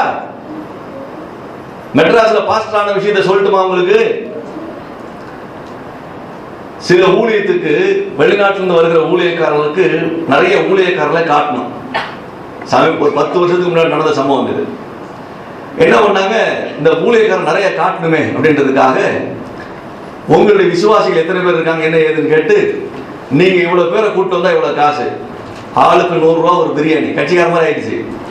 அடுத்தது வெள்ளை சட்டை வெள்ளை பேண்ட். இவ்வளவு மோசமா பேசணும்னு நினைக்காதீங்க. நீங்க புரிஞ்சுக்கீங்க, எங்க பிள்ளைகள் நீங்கள், எங்கள் மக்கள், நீங்க புரிந்து கொள்ளுங்க. இன்றைக்கு மற்ற ஊழியத்துக்கு நம்ம ஊழியத்துக்கு இருக்கிற வேறுபாட்டை புரிஞ்சுக்கீங்க. அதுக்காக தான் பேசுறேன். அவன் என்ன பண்ணா, சரின்னு சொல்லிட்டு ஒரு சட்டை ஒரு ஷர்ட் பேண்ட் 100 ரூபா காசு, ஒரு பிரியாணி, போக்குவரத்துக்கு வேன் வந்துடும். அழகா இவங்க என்ன செய்தாங்க, எல்லாரும் ஒயிட் அண்ட் ஒயிட்ல வந்து இறங்குறாங்க. பாஸ்டர்ஸுங்க, எந்த பாஸ்டருங்க?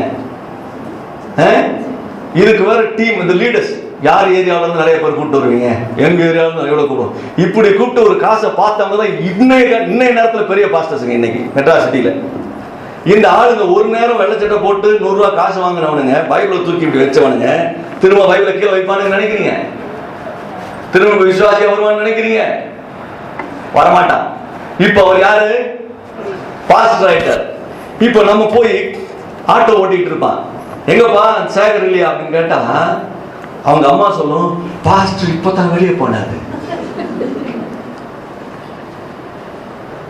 யாரு உங்களுக்கு யாரு பாஸ்டர் ஆக்குறது? அவ அம்மாக்காரியே என்னவாக்கிறா? பாஸ்டர்னு பேச ஆரம்பிக்கிறது. அவ்வளோ ஜாக்கிரதையா பாஸ்டர் பாதுகாக்கிறாங்களாம், பாஸ்டர் ஆக்குறாங்களாம். இப்ப நாங்கள் அப்படி வரவில்லை, நாங்கள் தேவனால் அழைக்கப்பட்டு வந்தோம். கர்த்தர்களை முன்குறித்தார், கர்த்தர்களை அழைத்தார், கர்த்தர்களை தெரிந்து கொண்டார். கர்த்தர் தான் எங்களை நம்பி இந்த ஊழியத்தை கையில கொடுத்திருக்கிறார். ஹல்லேலூயா, ஹல்லேலூயா. ஒருவரும் இதை தானா ஏற்பட்டதில்லை. எனவே கர்த்தருடைய பிள்ளையை நீங்கள் புரிந்து கொள்ள வேண்டும் என்பதற்காக சொல்லுகிறேன். கர்த்தருடைய ஊழியம் இன்னதென்று நீங்கள் புரிந்து கொள்ளுங்க. அப்போ என்ன செய்யணும்? இன்னைக்கு நிறைய கூப்பிட்டு இன்னைக்கு ரோட்ல, அதனாலதான் நான் சொல்லுவேன், என்ன நான் ஸ்ட்ரிக்டா சொல்லுவேன், இப்படி ஏடாவதும் ஏதாவது நடக்கும்.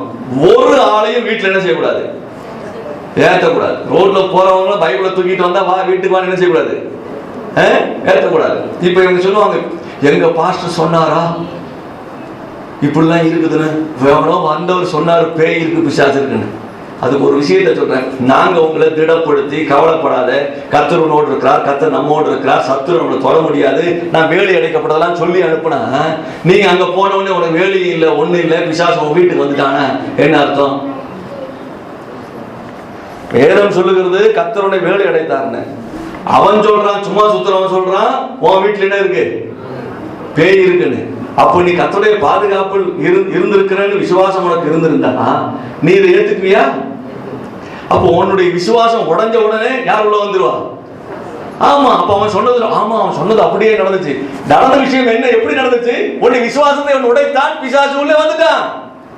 ரகசியம் அதுதான். நாங்கள் உங்கள் விசுவாசத்தை கட்டுகிறோம், உங்கள் விசுவாசத்தை பலப்படுத்துகிறோம், நீங்க கவலைப்படாதீங்க, தைரியமா இருங்க, நாம் தேவனுடைய பாதுகாப்பில் இருக்கிறோம் என்று சொல்லுகிறோம்.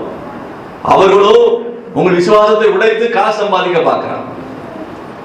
எனக்கு அன்பான கர்த்தருடைய பிள்ளையே, திருச்சபை என்பது தேவனுடைய பாதுகாப்பின் வளையத்துக்குள் இருக்கிற ஒன்று.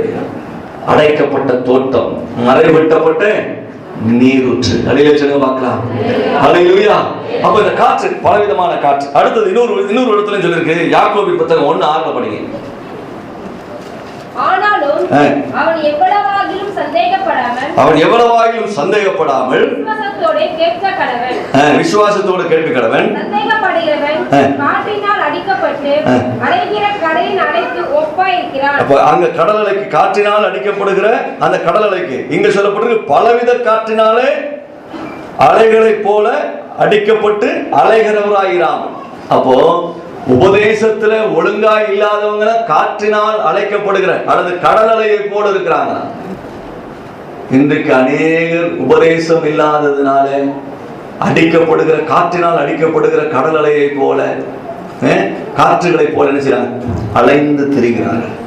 இந்த காற்று என்ன செய்யுது, நிறைய குப்பைகளை கொண்டு வந்து எதுல கொட்ட பாக்குது, நம்முடைய ஊற்றுகளை கொட்ட பாக்குது. அதைத்தான் ஆண்டவர் பார்த்தாரு, இந்த காற்றுகள் உள்ளே வரக்கூடாது என்று தேவன் என்ன செய்கிறார், மறைவு கட்டுகிறார். ஆமென். நீங்கள் மறைவு கட்டப்பட்ட நீரூற்று. அந்நிய உபதேசங்கள், அந்நிய காற்றுகள், தேவையில்லாத இருக்கிற பேச்சுகள் உன்னுடைய வாழ்க்கையில வராமல் கர்த்தர் உன்னை மறைவு கட்டி இருக்கிறார். நீங்க மறைவு கட்டப்பட்ட இடத்துல இருக்கணும். ஆமென். உங்கள் மறைவுகளை நீங்களே உடைச்சி எரிஞ்சிடாதீங்க. உங்களுடைய பாதுகாப்பின் வளையத்தை நீங்களே உடைச்சி எரிஞ்சிடாதீங்க. ஆமென். ஹல்லேலூயா, ஹல்லேலூயா. இப்படி சொல்லுவேன், மனிதனுக்கு போடுகிற பாதுகாப்பின் வளையத்தை ஒரு நாள் பிசாசு, அது ஒரு நாள் பொல்லாத மனிதர்கள் நிச்சயமா உடைச்சிருவாங்க. ராஜீவ் காந்தியினுடைய மரணத்திற்கு பாதுகாப்பின் வளையத்துக்குள்ளே மரணம் இருந்துச்சு. இந்திரா காந்தி அம்மையாரை பாதுகாப்பு வளையத்துக்குள்ள இருந்து பாதுகாப்பின் அதிகாரியை சுட்டாங்க.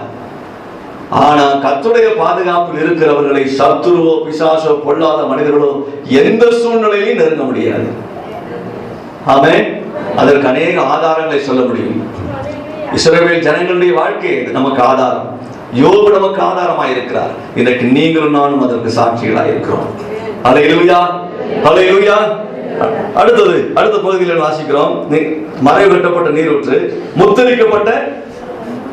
முத்தரிக்கப்பட்ட கிணறுக்கு ஏன் முத்திரை போடணும்? கிணற்றுக்கு முத்திரிக்கப்பட்டது என்று எழுதப்பட்டிருக்கு. முத்திரிக்கப்படுதல் என்று சொன்ன என்ன அர்த்தம்? யாக்கோபுடைய கிணறு, தேவன் யாக்கோபுடைய கிணறை குறித்து நீங்கள் 4ஆம் அதிகாரத்தில், யோவான் 4ஆம் அதிகாரத்தில் வாசிக்கிறோம். அங்கே யாக்கோபுடைய கிணறு என்று ஒன்று இருந்தது. இயேசு கிறிஸ்துவின் காலம் வரையிலும் அந்த தண்ணீரை அவர்கள் குடித்தார்கள். இயேசு கிறிஸ்துவுக்கும் யாக்கோபுக்கும் கிட்டத்தட்ட 3000 ஆண்டுகள்,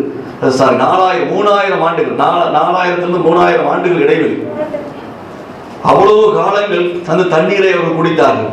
அந்த சமாரியாவுடைய மக்கள் எல்லாம் யோசிச்சாங்க, எங்களுடைய ஊர்ல இருக்கிற கிணறு தான் ஜீவ ஊற்று என்று. ஏன்னா வற்றாத நதிக்கு என்ன பேர் உண்டு?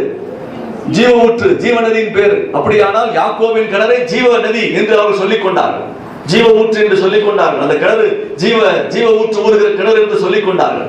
ஆனால் அந்த கிணற்றின் மத்தியில் இயேசு கிறிஸ்து நின்று சொல்லுகிறார், நான் கொடுக்கிற தண்ணீரை குடிக்கிறவனுக்கு ஒரு காலம் என்ன செய்யாது, தாகம் உண்டாகாது என்று சொல்லி. அப்படியானால் ஜீவ ஊற்று என்று சொல்லுகிற கிணற்றின் தண்ணீரை காட்டிலும் இயேசு கிறிஸ்துவுடைய வார்த்தையும் அந்த உபதேசமும் ஒரு மனிதனுக்கு வாழ்வளிக்கும் என்பதை இயேசு கிறிஸ்து சமாரியாவுடைய பெண்ணிடத்தில் சொன்னார். சமாரியா பெண் இயேசு கிறிஸ்துவின் வார்த்தையை கேட்டபோது அந்த மக்கள் சொன்னாங்க, உலக ரட்சகர் என்ற பெயர் கொடுத்தாங்க, மேசியா வந்தார் என்று சொல்லுகிறாங்க. எனவே முத்திரிக்கப்பட்ட கிணறு என்று சொல்லுகிறது இயேசு கிறிஸ்துவுக்கு மட்டுமே சொந்தமானவர்கள். ஹல்லேலூயா. பரிசுத்த ஆவியானவர் நம்மை முத்திரிக்கிறார். இயேசு கிறிஸ்து வரும்போது நாம் மத்திய ஆகாயத்தில் சந்திப்பதற்கு அது நமக்கு ஆதாரமாக இருக்கிறது. எனவே கர்மையானவர்களே, நாம் முத்திரிக்கப்படுதல் என்பது நாம் இயேசுவுக்கு மட்டுமே சொந்தம். நாம் யாருக்கு மட்டும் சொந்தம்? யாருக்கு மட்டும் சொந்தம்? ஆமென், ஹல்லேலூயா. ஆனால் நம்முடைய வாழ்க்கையின் உறவுகள், மற்ற காரியங்களை நாம் பார்க்கிற போது இயேசுவை விட்டுட்டு எந்த இடத்துக்கு எங்க சுத்தினாலும் நமக்கு அது பிரச்சனை தான். நாம் இயேசுவுக்கு மட்டுமே சொந்தங்கள். ஹல்லேலூயா, ஹல்லேலூயா. அதை குறித்து சொல்லும்போது யோவான் 1 யோவானின் புத்தகத்துக்கு உங்களுடைய வேதத்தை திருப்புங்க. 1 யோவானின் புத்தகம் 2ஆம் அதிகாரம் 27ஆம் வசனம். 26 கூட படிங்க. உங்களை வஞ்சிக்கிறவர்களை குறித்து இவைகளை உங்களுக்கு எழுதி இருக்கிறேன். அப்ப சொல்றாரு, என்ன எதற்காக எழுதுகிறேன்? யோவான் சொல்றார், உங்களை வஞ்சிக்கிறவர்களை குறித்து இவைகளை எழுதுகிறேன். அப்ப சொல்றார், மேல இருக்கிற வசனங்களை 25, நித்திய ஜீவனை அளிப்பேன் என்பதே அவர் நமக்கு செய்த வாக்குத்தத்தம். அப்ப முத்திரிக்கப்படுதல், எதற்காக முத்திரிக்கப்பட்டிருக்கிறோம்? எதற்காக முத்திரிக்கப்பட்டிருக்கிறோம்? நித்திய ஜீவனை பெற்றுக் கொள்வதற்கு. ஆமென். எதற்காக முத்திரிக்கப்பட்டிருக்கிறோம்? எதற்காக? நீங்க சொல்லுங்க, நித்திய ஜீவனை சொந்தமாக்க. ஆமென். சொல்லுங்க பாப்போம், நித்திய ஜீவனை சொந்தமாக்க நான் முத்திரிக்கப்பட்டிருக்கிறேன். ஹல்லேலூயா, ஹல்லேலூயா, ஹல்லேலூயா. அப்ப கடைசி 27 சொல்லப்பட்டிருக்கிறது. 27, நீங்கள் அவராலே பெற்ற அபிஷேகமும் உங்களில் நிலைத்திருக்க அபிஷேகம் நிலைத்திருக்கிறது, ஒருவரும் உங்களுக்கு போதிக்க வேண்டியதில்லை. அந்த அபிஷேகம் சகலத்தை குறித்து உங்களுக்கு போதிக்கிறது. அது சத்தியமாயிருக்கிறது, பொய் அல்ல. அது உங்களுக்கு போதிக்கிறபடியே அவரில் நிலைத்திருப்பீர்களாக. ஆமென். ஹல்லேலூயா, ஹல்லேலூயா. அப்படியானால் நமக்கு எதை போதிக்கிறது? எது நமக்கு போதித்துக் கொண்டிருக்கிறது? நாம் பெற்ற அபிஷேகம். பரிசுத்த ஆவியானவர் நமக்கு போதித்துக் கொண்டிருக்கிறார். அப்ப பரிசுத்த ஆவியானவர் நம்மை போதிக்க வேண்டும். நமக்கு யார் போதிக்க கூடாது? ஒருவரும் போதிக்க கூடாது, நாங்க போதிக்க கூடாது அர்த்தம் இல்ல. யார் போதிக்க கூடாது? அபிஷேகம் பெறாத ஒரு மனிதன் உங்களுக்கு என்ன செய்யக்கூடாது? போதிக்க கூடாது. வசனம் தெரியாத ஒருவன் உங்களுக்கு போதிக்க கூடாது. அல்லது சத்தியத்துக்குள் இல்லாதவன் உங்களுக்கு ஒருவன் போதகனா என்ன செய்யக்கூடாது? இருக்கக்கூடாது. அதற்கு தான் அப்படி சொல்லுவேன். தெளிவா சில விஷயங்களை நான் எப்பயுமே சொல்றேன். இன்றைக்கு கிறிஸ்தவத்தில் இருக்கிறதான நிறைய குழப்பமான சூழலை நான் பார்க்கிற போது, இப்ப சிலர் சொல்லுவாங்க, இன்னைக்கு ஆரம்ப காலங்கள்ல இருந்து இப்படிதான் நடந்துட்டு இருக்கு. இயேசு கிறிஸ்துவை ஒரு மனிதன் சந்திப்பான் என்று சொன்னார். இயேசுவை இன்றைக்கு சந்திப்போம் என்று சொன்னார். இன்றைக்கு இயேசுங்க வந்து அவர் சந்திப்போம் என்று சொன்னால், சகேயு இயேசுவை பார்த்து சொல்லுகிறான். மாம்சத்தில் வந்து இயேசு கிறிஸ்துவை பார்த்து இயேசுவை சந்தித்த சகேயு சொல்லுகிறான், நான் ஒண்ணு வாங்கினா நான் தாளத்தனியாய் திருப்பி தருகிறேன் என்று. உயிர் தெழுந்த இயேசு கிறிஸ்துவை பவுல் அப்போஸ்தலன் தமஸ்கு வீதியில் சந்தித்த போது சொல்லுகிறான், என்னன்னு சொல்றான்? ஆண்டவரே நீ யார் என்று கேட்ட பிறகு அவன் வாழ்க்கையை மாறி பிற்காலத்தில் அவன் சொல்லுகிறான், எனக்கு இந்த உலகத்தில் சொத்து சொல்லும் எதுவுமே வேண்டாம் என்று. அதே போல யோவான் இயேசு கிறிஸ்துவின் மார்பலை சாய்ந்திருந்தவன். அவன் இயேசு கிறிஸ்துவை உயிர்த்தெழுந்த இயேசு கிறிஸ்துவை பத்மதீவில் சந்திக்கிறான். மார்பலை சாய்ந்திருந்தவன் சொல்லுகிறான், நான் செத்தவனை போல ஆனேன். யாரை பார்த்துட்டு? யாரை பார்த்துட்டு? யாரை பார்த்து? இயேசு கிறிஸ்துவை பார்த்துட்டு. உங்களுக்கு தான் பேசிட்டு இருக்கேன். இயேசுநாதரை பார்த்துட்டு. எங்க இயேசுநாதரை பார்த்தா? பத்மதீவில. இயேசு கிறிஸ்துவை மார்போடு சாய்ந்திருந்தவன். மாம்சத்தில் இருந்தபோது இயேசு கிறிஸ்து அவ்வளவு நெருக்கமானவன். ஆனா உயிர்த்தெழுந்த இயேசுவை பார்க்கிறப்ப செத்தவனை போல ஆன அப்படின்றான். சொல்றது விளங்குது அவங்களுக்கு? அப்ப வேத வசனம் இப்படிலாம் நம்ம சொல்லிட்டு இருக்குது. அப்போ வேத வசனம் நமக்கு, வேத வசனத்தின் அடிப்படையில் தான் நம்முடைய வாழ்க்கை சரியாக புரிந்து கொள்ள வேண்டும். ஆனால் இப்ப நம்ம ஆட்கள் நிறைய பேர் சொல்றாங்க, இயேசு கிறிஸ்து இப்ப வந்தாரு, உட்கார்ந்து பேசிட்டு போனாரு அப்படின்னு. அப்பதுக்கு ஒரு உதாரணம் சொல்றேன். டிவியில நடந்த விஷயம் தான் நான் பேசுவேன். எனக்கு அதை நம்ம பார்ப்பேன். நான் ஏன் இதெல்லாம் பாக்குறீங்கன்னா, இந்த மாதிரி ஆளுங்களுக்கு சொல்றதுக்கு தான், புத்தி சொல்றதுக்கு தான். டிவியை பாக்குறது, டிவினா சினிமா டிவி கிடையாது, நம்ம ஆளுங்க பேசுற கதையை சொல்றாரு. நான் ஆண்டவர் எனக்கு 3 நாள் உபவாசம் பண்ணி ஆண்டவருடைய பாதத்துல காத்திருந்தேன். ஆண்டவர் எனக்கு ஒரு செய்தியை கொடுத்தார். ஆண்டவர் எனக்கு ஒரு செய்தியை கொடுத்தார். அதற்கு பிறகு நான் வண்டியில வந்துகிட்டு இருந்தேன். வரும்போது அது உனக்கு செய்தி இல்லை, இதைத்தான் சொல்ல வேண்டும் என்று சொன்னார். சரி ஆண்டவரே என்று சொன்னேன்.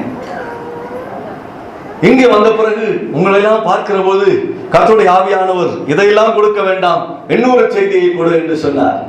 நான் கேட்டேன், உட்கார்ந்துட்டு பார்த்துட்டு, உங்க ஆண்டவர் என்ன லூசான்னு கேட்டேன். 3 நாள் உபவாசம் பண்ணா ஒண்ணு சொல்லுவாரு, பைக் ஓட்டிட்டு வரும்போது ஒண்ணு சொல்லுவாரு, இங்க மக்களை பார்த்தோட இன்னொன்னு சொல்லுவாரா? என்ன முழிக்கிறீங்க திருத்துறன்னு? ஹலோ, கோபமா இருக்கா? உங்க ஆண்டவர் லூசான்னு கேட்ட கோபமா இருக்கா? உங்க ஆண்டவர் சொல்றது அவன் சொன்னானே அந்த ஆண்டவர். எங்க ஆண்டவர் அப்படி சொல்ல மாட்டார். சொன்னா சொன்னதுதான். 3 நாள் உபவாசம் பண்ணி காத்திருக்கும் போது என்ன சொன்னாரோ அதுதான் கடைசி வரைக்கும் சொல்லுவார். ஆமென். மாத்திட்டே இருப்பார் ஆண்டவர். இப்ப இது கூட யோசிக்கிறது இல்லையா நீங்க? அவங்க சொன்ன ஆமா ஆமாப்பா கத்தரிப்பு கொடுத்துருக்கிறார். அறிவு கட்ட மக்களாகவே நம்ம இப்படி வாழ்ந்தா எப்படி? இன்றைக்கு அப்பதான் அவங்க சொல்றது. இயேசு கிறிஸ்து நேரில் உட்கார்ந்து தான் பேசிட்டு வந்தேன். அவர் இப்ப சொல்லி அனுப்பினாரு. வெளிப்படுத்துற விசேஷம் 21, 22 வீட்டை வைப்படி நரகம் எப்ப வருது? நரகம் எப்ப ஆண்டு ஏற்படுத்த போறார்? வெள்ளை சிங்காசனத்துக்கு பிறகு நரகம் வரப்போகுது. ஆனா இப்பயே நரகத்தை போட்டு காட்டிட்டு இருக்கிறீங்க. நரகம் வருது எப்போ? நரகத்தை தேவன் எப்போது ஏற்படுத்த போகிறார்?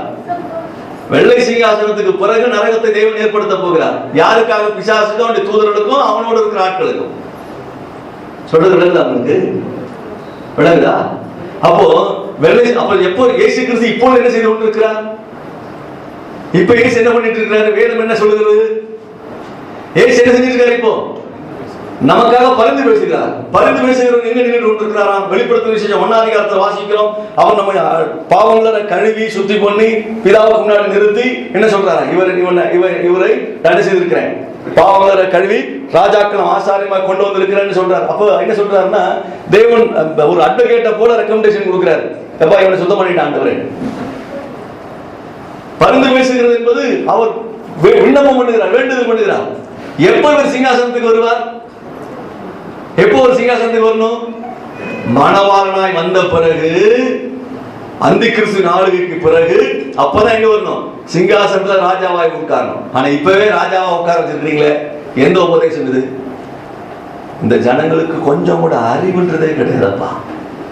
உண்மையில ஆவிக்குரிய அறிவிலே மழுங்கி போனவர்கள் இன்னைக்கு பழகி பெருகிட்டீங்க. விசுவாசிகளே, நம்முடைய திருச்சபையில் நல்ல வேதாகம கல்லூரி இருக்கிறது. நீ என்ன வயசுல இருந்தாலும் சரி, நீ வந்து ஜாயின் பண்ணி படிக்கலாம். இந்த வருஷம் முடிஞ்சிச்சு, அடுத்த வருஷமாவது வந்து படி. அடுத்தது விஷயம் தெரியலையா, நீ எந்த காலத்திலும் வந்து எங்களிடத்துல கேள்வி கேட்கலாம். இப்படி இருக்கிறத எனக்கு சொல்லித்தாங்கன்னு கேட்கலாம். ஆணா இருக்கட்டும், பெண்ணா இருக்கட்டும், வயசான காலைக்கு போராட்கள் கூட இன்னைக்கு என்ன செய்யலாம்? வசனம் படிக்கணும். ஆமா, கத்துக்கணும். வேதம் என்ன சொல்லுகிறது தெரிந்து கொள்ளுங்க, அது உங்களுக்கு ஆசீர்வாதம். அல்லேலூயா, அல்லேலூயா. ஆனால் தவறான போதனைகளில் நாம் சிக்கி தவிக்க கூடாது. எனவே கண்மான கர்த்தருடைய பிள்ளையே, நீங்கள் சகோதரி, அதாவது இப்படி சொல்றது, திருச்சபையாக நாம், நம்முடைய திருச்சபை இயேசு கிறிஸ்துவுக்கு சகோதரியாகவும் மனவாளியாகவும் இருக்கிறது. எனவே நாம் அடைக்கப்பட்ட தோட்டம், மறைவு கட்டப்பட்ட நீரூற்று, முத்திரிக்கப்பட்ட கிணறு. நமக்குள்ளே சத்துருவோ, பிசாசோ, பொல்லாத கிரியைகளோ, பொல்லாத மனிதர்களோ உள்ளே நுழைய முடியாது. தேவனுடைய பாதுகாப்பை வளையத்துக் கொண்டிருக்கிறோம். நம்முடைய திருச்சபை பாதுகாவலன் பரிசுத்த ஆவியானவர். பரிசுத்த ஆவியானவரை மிஞ்சி ஒருவரும் உள்ளே நுழைய முடியாது. எனவே நமக்கு ஒரு பாதுகாப்பின் வளையத்தை பரிசுத்த ஆவியானவர் வைத்திருக்கிறபடினால கரங்களை உயர்த்தி அல்லேலூயா சொல்லுவோம், அல்லேலூயா சொல்லுவோம், இன்னொரு அல்லேலூயா சொல்லுவோம். கர்த்தர் நம்மை ஆசீர்வதிப்பாராக. நாம் ஜெபம் பண்ணுவோமா? யாவரும் எழுந்து நிற்போம். Thank you Jesus. தயவு செய்து எல்லாரும் எழுந்து நிற்போம். ஹalleluya. நன்றி செலுத்துகிறோம் ஆண்டவரே, நன்றி செலுத்துகிறோம். எல்லாரும் கண்களை மூடி ஆண்டவரை நோக்கி பாருங்க. உங்களுடைய கண்கள் கர்த்தரை நோக்கி பார்க்கட்டும். ஹalleluya. எல்லாரும் கண்களை மூடணும், கர்த்தரை நோக்கி பார்க்க வேண்டும். இன்றைக்கு நீ சொல்ல தரத்தை விட்டு தைரியமாய் போக வேண்டும். நான் மறைவு கட்டப்பட்ட நீரூற்று, முத்திரைக்கப்பட்ட கிணறு, அடைக்கப்பட்ட தோட்டம். நான் கர்த்தருடைய பாதுகாப்பில் இருக்கிறேன். மணவாட்டியாக இயேசு என்னை ஆயத்தப்படுத்தி கொண்டிருக்கிறார். மணவாளனுக்கு ஏற்ற மணவாட்டியாக நான் இந்த திருச்சபையிலிருந்து வளருவேன். நல்ல உபதேசத்தில் நான் கட்டப்படுவேன். பரிசுத்த ஆவியானவர் எனக்கு ஒரு பாதுகாவலனாய் இருக்கிறார். பரிசுத்த ஆவியானவரை மிஞ்சி என்னுடைய வாழ்க்கையில் ஒன்றும் நடக்காது என்பதை நான் தீர்மானிக்கிறேன் சொல்லு.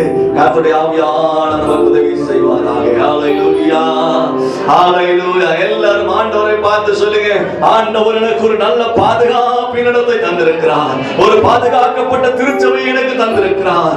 ஓ, நல்ல உபதேசம் உள்ள திருச்சபை தந்திருக்கிறார். நான் மறைவு கட்டப்பட்ட நீரூற்று, என் நீரூற்றில் எப்போதும் தண்ணீர் பெருக்கெடுத்துக் கொண்டே இருக்கும். அதை ஒருவராலும் அடைக்க முடியாது. நம்முடைய கிணறு முத்திரிக்கப்பட்டது, என்னுடைய வாழ்க்கை முத்திரிக்கப்பட்டது, தேவனால் முத்திரிக்கப்பட்டவன் நான் என்று சொல்லுங்க. ஹalleluya, ஹalleluya, ஹalleluya. நன்றி செலுத்துகிறோம் ஆண்டவரே. நாம் அடைக்கப்பட்ட தேவனால் பாதுகாக்கப்படுகிறவர்கள்.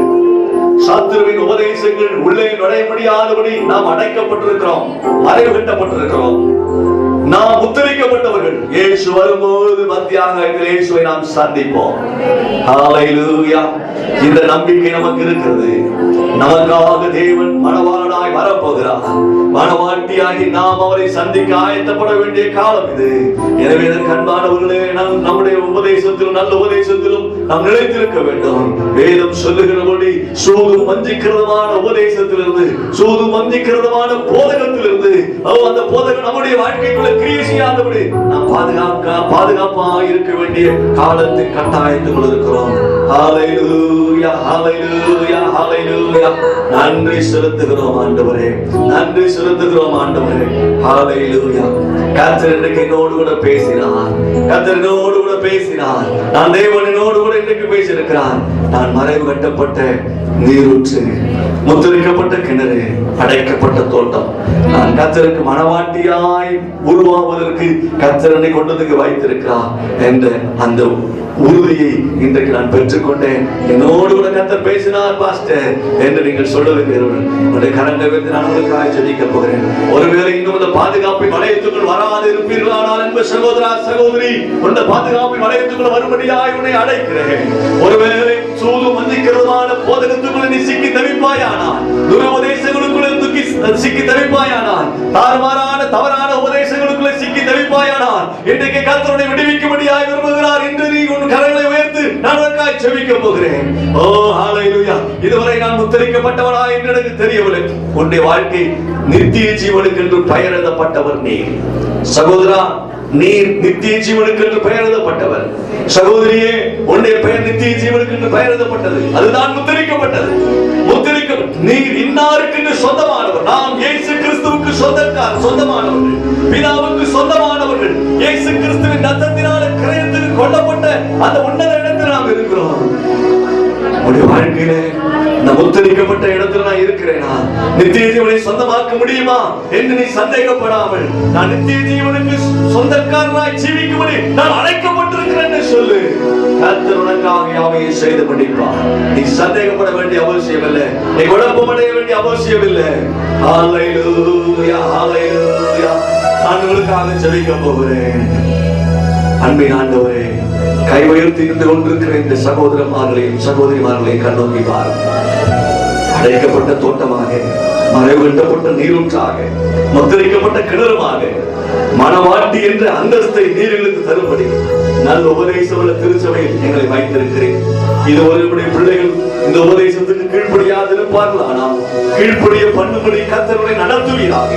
முத்திரிக்கப்பட்ட இடத்தில் இல்லாமல், ஓ நித்திய ஜீவனுக்கு சொந்தக்காரனாக இருக்கிறேனா என்று சொல்கிற சந்தேகத்தின் ஒருவர்களை செவிப்பார்களானா, திருச்சபையிலே ஆண்டவரை அங்குமுகமாய் ஆடிக்கொண்டிருப்பார்களானால், இன்று கர்த்தர் அவர்களை நிலைவரப்படுத்தும்படியாய் ஜெபிக்கிறேன். திருச்சபையின் சத்தியத்திற்கு அடங்கி நடந்து, திருச்சபையின் போதகத்திற்கு அடங்கி நடந்து, ஆண்டவரை மூல உபதேசங்களுக்குள் ஆண்டவரை கட்டப்பட்டு, எங்களுக்கு கையளிக்கப்பட்டதான ஆண்டவரே சுத்த இந்த சுவிசேஷத்திற்கு உங்களுடைய பிள்ளைகள் எல்லாவற்றிலும் கீழ்ப்படிந்து நடக்க கர்த்தரை அனுக்கிரகம் பண்ணும்படியாய் ஜெபிக்கிறேன்.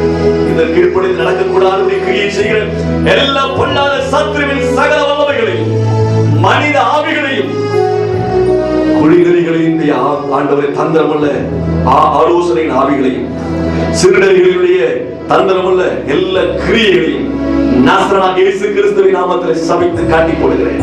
ஒரு பூர்ண ஆறுதலும் சமாதானமும் சுவிசேஷத்தின் ஆண்டவரே, இந்த பூர்ண சுவிசேஷத்தினுடைய அபிஷேகம் வல்லமை உடைய பிள்ளைகளுக்குள் ஆளுகை செய்யும்படியாய் கர்த்தருக்காக ஜீவிக்க வேண்டும், மனவாட்டி ஆயத்தப்பட வேண்டும் என்ற வைராக்கியம் ஒவ்வொருவர்களுக்குள்ளும் வளரும்படியாய் ஜெபிக்கிறேன். நன்மை நான் நிறையும் இயேசுவின் நாமத்தில் வேண்டுகிறோம் நல்ல பிதாவே.